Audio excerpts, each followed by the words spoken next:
There are moments in life when everything hinges on a single decision, a turn taken or not taken, a phone call made or avoided, a truth spoken or held back.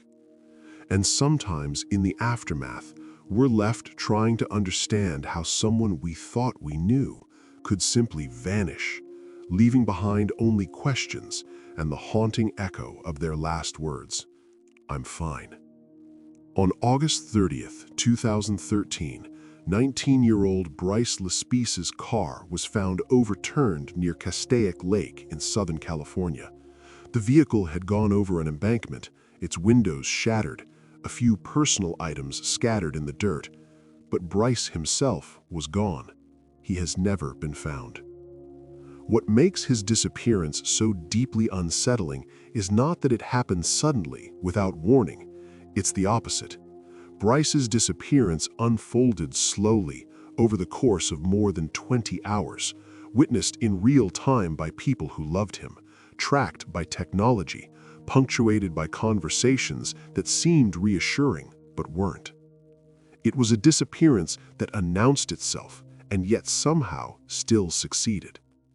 To understand what happened that night requires us to look not at dramatic revelations or sinister interventions, but at something far more subtle and far more human, the psychology of someone who may have been quietly unraveling, making decisions that didn't quite make sense, caught in a state of mind that even he might not have fully understood. Bryce Lespice grew up in Springfield, Illinois, the only child of Karen and Michael Lespice. By all accounts, he was a bright, artistic young man, someone who enjoyed graphic design, video games, and spending time with friends. He was close to his parents, the kind of son who called home regularly and seemed genuinely connected to his family. In the fall of 2012, Bryce enrolled at Sierra College in Rocklin, California, about 2,000 miles from home. It was a significant move, but one he seemed ready for. He made friends, began dating a young woman named Kim, and settled into college life with what appeared to be relative ease. But by the summer of 2013, subtle changes had begun to emerge. Friends later recalled that Bryce seemed different, quieter, more withdrawn, perhaps carrying something heavy that he wasn't sharing. These weren't dramatic shifts, nothing that would necessarily alarm anyone who saw him day to day. They were the kind of changes that only become clear in hindsight, when you're searching for explanations. In mid-August, Kim ended their relationship. Breakups at 19 are rarely simple. They can feel totalizing, especially when you're far from home, still figuring out who you are and what you want. Friends noticed that Bryce seemed to take it hard, though he didn't talk about it much. He became more isolated, spending more time alone in his apartment. Around this same time, Bryce's mother Karen learned something that concerned her. A friend of Bryce's mentioned that he had been taking Vyvanse, a prescription stimulant typically used to treat ADHD. Bryce apparently had been given the medication by a friend, not prescribed it himself. When Karen confronted him about it, he admitted to using it, but assured her he had stopped. He seemed apologetic, embarrassed. He promised he wouldn't take it again. This detail matters, not because Vyvanse itself explains what happened, but because it reveals something about Bryce's state of mind in those final weeks. Here was someone who had been struggling enough to seek out medication that wasn't his, perhaps hoping it would help him focus or cope or feel different than he did. And when caught, his instinct was to minimize, to reassure, to say what he knew his parents needed to hear. It's a pattern that would repeat itself in the hours to come. On the morning of August 28, 2013, Bryce was supposed to drive home to Laguna Niguel, where his parents had moved after he left for college. It was about a 7-hour drive from Rocklin, a trip Bryce had made before without incident. His parents were expecting him for a visit before the fall semester began. He left that morning, but never arrived. What happened instead was a journey that would stretch across 2 full days, covering a distance that should have taken hours, but instead became an inexplicable series of stops, delays, and increasingly strange behavior. It was as if Bryce couldn't quite commit to going forward or turning back, caught in a psychological limbo that paralyzed his ability to complete even the simplest task, driving home. The first sign that something was wrong came early. Bryce's car broke down in Buttonwillow, California, roughly 3 hours into what should have been a straightforward drive. He called his parents to tell them. The car had run out of gas.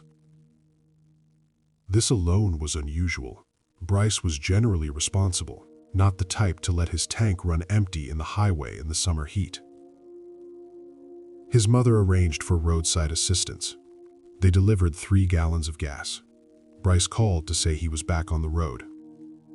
But he didn't continue home. Instead, he stopped and waited. There's a particular kind of psychological state that can emerge when someone is overwhelmed, a paralysis that looks like indecision but feels, from the inside, like impossibility. It's not that the person doesn't know what they should do, it's that doing it feels insurmountable, as if the gap between thought and action has become unbridgeable. After receiving gas, Bryce drove only a short distance before stopping again. He was still hours away from his parents' home, sitting at a rest stop, not moving. His parents called repeatedly, trying to understand what was happening. Each time Bryce answered, each time he sounded calm. He said he was fine. He said he was on his way. But he wasn't. There's something deeply unsettling about this phase of Bryce's journey, not because his actions were violent or dramatic, but because they were so passive. He wasn't running away in any conventional sense. He was simply stopping, waiting, existing in a space between departure and arrival, unable or unwilling to bridge that gap. His parents grew more concerned as the hours passed.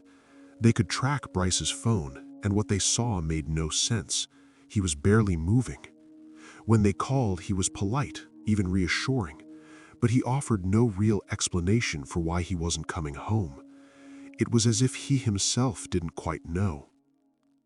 This is one of the most psychologically revealing aspects of the case. Bryce wasn't refusing to communicate. He was answering every call, responding to every text. But his words had become disconnected from his actions. He said he was coming, but he stayed still. He said he was fine, but nothing about his behavior suggested that was true. This disconnect between what someone says and what they do is often one of the most important warning signs of psychological distress, but it's also one of the easiest to miss in the moment, because we tend to trust people's words, especially when those words are what we want to hear. On August 29, after more than a day of unexplained delays, Bryce did something that would later seem significant. He drove to Kim's apartment, his ex-girlfriend, the young woman who had recently ended their relationship. He gave away his belongings. He gave her his Xbox, some video games, other personal items. He told her he wanted her to have them. Kim was apparently confused by this gesture. They had broken up. Why was he giving her these things? But Bryce was insistent, and he seemed calm, so she accepted them. In psychology, the act of giving away possessions can be what's called a warning sign for suicide, though it's important to note that not everyone who gives things away is suicidal, and not everyone who is suicidal gives things away. Context matters. But what makes this gesture particularly meaningful in Bryce's case is that it represented a kind of finality, a closing of a chapter, a severing of connections to his previous life. And yet, when he left Kim's apartment, he still told his parents he was coming home. By the evening of August 29th, Karen and Michael Laspisa had moved past concern into active fear. Bryce was now more than a full day late. He had barely moved from his last known location. They contacted the police, who located Bryce at a truck stop in Buttonwillow, the same area where he had initially run out of gas. An officer spoke with Bryce. He seemed fine, the officer reported, coherent, polite, calm. There were no signs of intoxication, no obvious distress. Bryce said he was on his way home. The officer had no legal reason to detain him. What was the officer supposed to see? A tired college student who said he was fine, a young man who spoke clearly and showed no signs of immediate danger. The officer did what officers do. He assessed the situation based on what was visible and moved on. But what wasn't visible was the internal state, the exhaustion, the indecision, the possible emotional shutdown that might have been occurring beneath Bryce's calm exterior. This is the terrible gap in mental health crises. The most dangerous states of mind can be almost invisible to outsiders, especially when the person experiencing them has learned, consciously or not, to present a facade of normalcy. Bryce's parents begged him to pull over, to rest, to stay where he was until morning. He agreed. He told them he would sleep in his car at the truck stop and drive home in the morning when he was fresh. Finally, they thought, finally he would rest, and in the morning this nightmare would be over. But Bryce didn't sleep. He sat in his car, engine running, for hours. Surveillance footage would later show this. Bryce, alone in his vehicle in a parking lot, not sleeping, not driving, just sitting, waiting for something, or perhaps unable to do anything else. His mother called throughout the night, checking on him. Each time he answered. Each time he said he was fine. At one point, she asked him directly, "Bryce, are you okay? Do you need help?" His answer was always the same. "I'm fine, Mom. Don't worry." "I'm fine" might be the most dangerous phrase in the English language. We say it reflexively, almost automatically, even when it isn't true. Sometimes we say it because we don't want to burden others. Sometimes because we don't fully understand what we're feeling ourselves. Sometimes because admitting we're not fine would require us to confront something we're not ready to face. When someone is in genuine psychological distress, whether from depression, anxiety, emotional overwhelm, or the effects of sleep deprivation and stress, their ability to accurately assess and communicate their own state can become profoundly compromised. They may genuinely believe they're fine, even as their behavior suggests otherwise. Or they may know they're not fine, but lack the words or the will to say so. Throughout that long night, Bryce kept saying he was fine. But he wasn't sleeping. He wasn't driving. He was sitting in a car in a parking lot in the middle of the night, engine running, going nowhere. Every action contradicted his words, but his words were all his parents had to hold on to. This is the cruelty of distance. You can't see what you can't see. You have to trust the voice on the phone, even when everything else suggests that voice isn't telling the whole story. Around 2 a.m. on August 30, something changed. Bryce finally started driving again. His parents' relief must have been overwhelming. He was moving. He was coming home. The ordeal was almost over. But he wasn't driving toward them. Bryce's route took him in the right general direction, but his behavior remained strange. He drove erratically, according to some later reports. More significantly, he called his mother multiple times during this drive, conversations that she would later describe as both reassuring and unsettling. He told her he was on his way. He told her he loved her. Around 5:30 a.m., Christian, a friend of Bryce's, received a phone call. Bryce told him he was near his parents' home in Laguna Niguel. This was odd because Bryce wasn't near Laguna Niguel at all. He was still hours away. Why would he say he was close when he wasn't? Was he confused about where he was? Or was he, once again, saying what he thought others wanted to hear? At approximately 9 a.m., a man who worked for the California Department of Transportation noticed something unusual. He saw a Toyota Highlander, Bryce's SUV, parked on the side of Interstate 5 near Castaic Lake. The vehicle was just sitting there, abandoned on the road's shoulder. This sighting is important because it establishes that Bryce had stopped again, this time in a remote area. But the vehicle wasn't damaged yet. He had simply pulled over and stopped. The question that haunts investigators and family members alike is, what was Bryce doing during this time? Was he sitting in the car again, unable to move forward? Was he outside the vehicle? Was he struggling with the decision? Hours passed. The SUV remained where it was. Then sometime around 2 a.m. on August 30, 8 hours after it was first spotted, Bryce's car went over an embankment near Castaic Lake, crashing through a fence and rolling down a hillside before coming to rest on its side. When authorities found the vehicle later that morning, it was clear something violent had occurred. The SUV had rolled. The rear window was completely shattered. The driver's side window was broken. Bryce's cell phone was found near the car, damaged. His laptop was inside the vehicle. His wallet was there, containing his ID and credit cards. But Bryce was gone. There was no blood in the vehicle beyond a small amount that was later determined to be consistent with minor injuries from broken glass. There were no signs of a struggle. His belongings were mostly intact. It appeared that Bryce had either walked away from the crash or had never been in the vehicle when it went over the embankment. The question that has never been answered is, how did the car go over the edge? If Bryce was driving, why would he have driven through a fence and down a hillside? If he wasn't driving, if he had already left the vehicle, then what caused the crash? One possibility that has been discussed is that Bryce might have exited the vehicle earlier and that the SUV, perhaps left in neutral or with the parking brake not fully engaged, rolled on its own. Another possibility is that Bryce intentionally drove the vehicle off the road. A third possibility is that something else entirely happened, something no one has yet imagined. What we know for certain is this.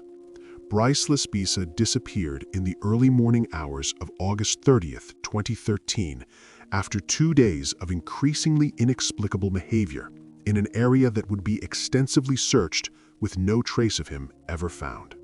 To understand what might have happened to Bryce, we need to understand what can happen to human decision-making and perception under extreme stress. When someone is sleep-deprived, emotionally overwhelmed, and possibly experiencing the effects of stimulant withdrawal, remember that Bryce had reportedly stopped taking Vyvanse shortly before this trip, their cognitive functioning can become severely impaired. This isn't about making bad decisions in the conventional sense. It's about the brain's ability to process information and plan action becoming fundamentally compromised. Research in psychology and neuroscience has shown that sleep deprivation alone can produce effects similar to alcohol intoxication. After just one night without sleep, reaction times slow, judgment becomes impaired, and perception can become distorted. After multiple days of inadequate sleep or high stress, people can experience what's called microsleeps, brief periods of unconsciousness that occur even while appearing to be awake and functional. Additionally, when someone is in a state of emotional crisis, whether from depression, acute stress, or existential despair, their ability to envision the future can collapse. Tomorrow stops feeling real. The next hour stops feeling reachable. All that exists is the unbearable present moment and the overwhelming urge to escape it. This might explain Bryce's pattern of stopping and waiting. Perhaps he was trying to work up the courage to continue forward, to face whatever he would find at home, parents who would ask questions, a life that felt overwhelming, a future he couldn't imagine. Each time he stopped, perhaps he was telling himself he would move forward soon, in just a few more minutes, after just a bit more rest. But each time, the psychological weight was too much, and he remained frozen. By the time Bryce reached Castaic Lake, he had been awake for most of 2 days, under extreme stress, disconnected from any meaningful sleep or rest. His judgment, his perception of reality itself, may have been profoundly altered. We can't know what he was thinking or feeling in those final hours, but we can understand that he was not thinking clearly, not operating from a place of rational decision-making. One of the most painful aspects of Bryce's case is how many opportunities there were for intervention, and how difficult it is to know what intervention would have helped. His parents were aware that something was wrong. They were tracking his phone, calling constantly, coordinating with police. But what more could they have done from hundreds of miles away? They couldn't force him to come home. They couldn't physically go get him without abandoning their own safety and rationality. They did what parents do. They stayed on the phone. They kept him talking. They begged him to rest, to be safe, to just hold on until morning. The police officer who spoke with Bryce in Buttonwillow did his job according to protocol. Bryce was an adult. He was coherent. He hadn't committed a crime. There was no legal basis for involuntary psychiatric hold based solely on worried parents' calls. The officer assessed the visible situation and made a reasonable judgment call. Kim, his ex-girlfriend, accepted his belongings when he gave them to her, perhaps not realizing the gesture's significance, or perhaps uncertain how to respond even if she did. Everyone involved was doing their best with incomplete information, trying to make decisions in real time without the benefit of knowing how the story would end. This is the terrible truth about warning signs. They're only clear in hindsight. In the moment, they're ambiguous, open to multiple interpretations, easy to rationalize away. Should someone have recognized that Bryce was in crisis? In hindsight, yes, clearly. But in the moment, what they saw was a young man who said he was fine, who sounded calm, who seemed to be handling things, just moving slower than expected. How do you know when "I'm fine" is a lie someone is telling you, versus a lie someone is telling themselves, versus the truth as they understand it in that moment? Bryce's case asks us to consider something uncomfortable. How often do we miss the quiet signs of someone struggling? How many times do we accept "I'm fine" at face value because it's easier than pressing deeper? How many people are carrying psychological weights we can't see, presenting a functional exterior while internally collapsing? The thing about psychological distress is that it doesn't always announce itself clearly. It doesn't always look like crying or panic or obvious desperation. Sometimes it looks like someone sitting in a car for hours going nowhere. Sometimes it sounds like a calm voice saying, "I'm fine," while doing things that make no sense. Sometimes it manifests as the inability to complete a simple task, like driving home, that should be automatic. We live in a culture that values strength, independence, and self-sufficiency. We're taught to say we're fine, even when we're not. We're taught that needing help is weakness, that struggling is failure, that the appropriate response to "how are you" is always some version of good. But this cultural script can be deadly. It allows people to suffer in silence. It makes it easy to miss when someone has moved from struggling to drowning. It creates a world where someone can be in crisis for 2 full days, in constant contact with people who love them, and still no one quite realizes how serious things have become. Bryce's case asks us to consider something uncomfortable. How often do we miss the quiet signs of someone struggling? How many times do we accept "I'm fine" at face value because it's easier than pressing deeper? How many people are carrying psychological weights we can't see, presenting a functional exterior while internally collapsing? The thing about psychological distress is that it doesn't always announce itself clearly. It doesn't always look like crying or panic or obvious desperation. Sometimes it looks like someone sitting in a car for hours going nowhere. Sometimes it sounds like a calm voice saying, "I'm fine," while doing things that make no sense. Sometimes it manifests as the inability to complete a simple task like driving home that should be automatic. We live in a culture that values strength, independence, and self-sufficiency. We're taught to say we're fine, even when we're not. We're taught that needing help is weakness, that struggling is failure, that the appropriate response to "how are you" is always some version of good. But this cultural script can be deadly. It allows people to suffer in silence. It makes it easy to miss when someone has moved from struggling to drowning. It creates a world where someone can be in crisis for 2 full days, in constant contact with people who love them, and still no one quite realizes how serious things have become. Karen and Michael Laspisa have never stopped searching for their son.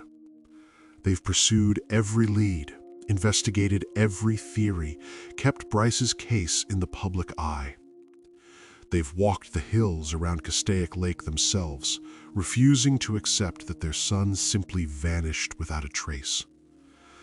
Their dedication speaks to something fundamental about love.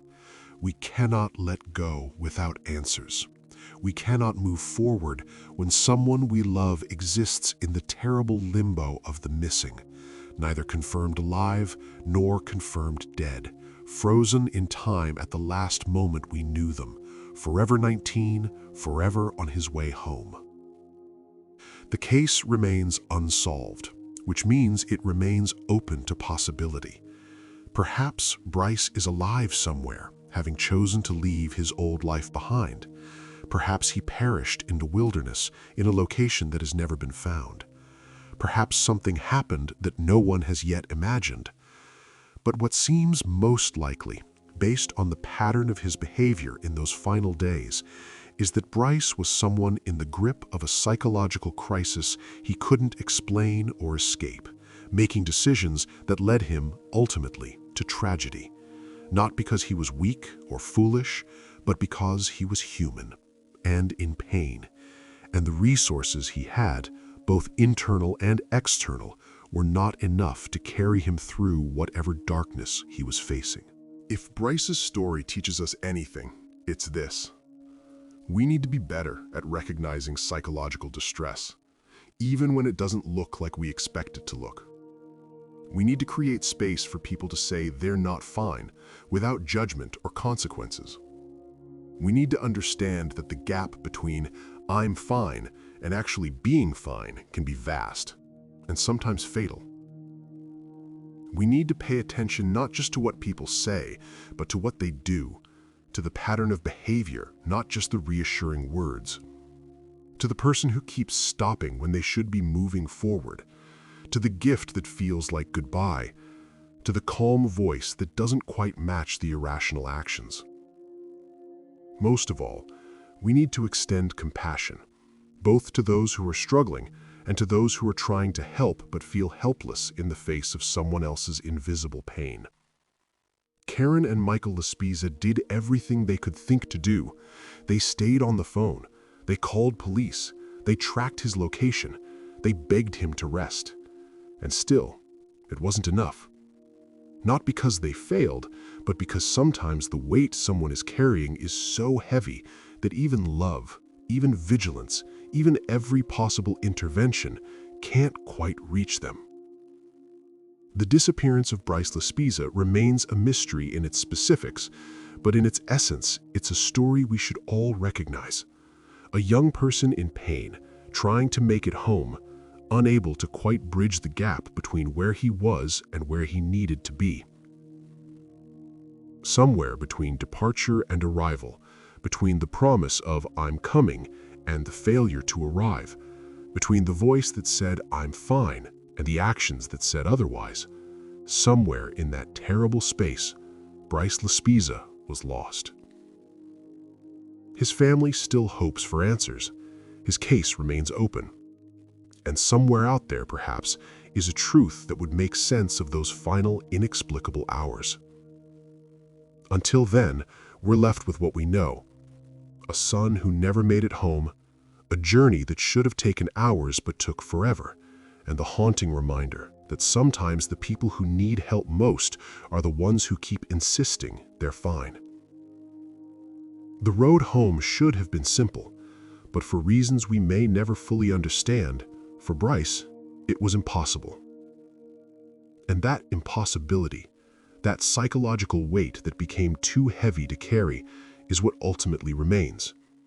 A mystery wrapped around a tragedy. A young man lost in the space between his words and his actions, between the person he appeared to be and the pain he couldn't express. Bryce Laspiza is still missing. The questions remain unanswered. And the lesson, if there is one, is simply this. When someone says they're fine but their behavior suggests otherwise, believe the behavior. Ask the harder questions. Don't let politeness or reassurance or the desire to believe everything is okay prevent you from seeing what might be right in front of you. Because sometimes, "I'm fine" is the last thing someone says before they disappear.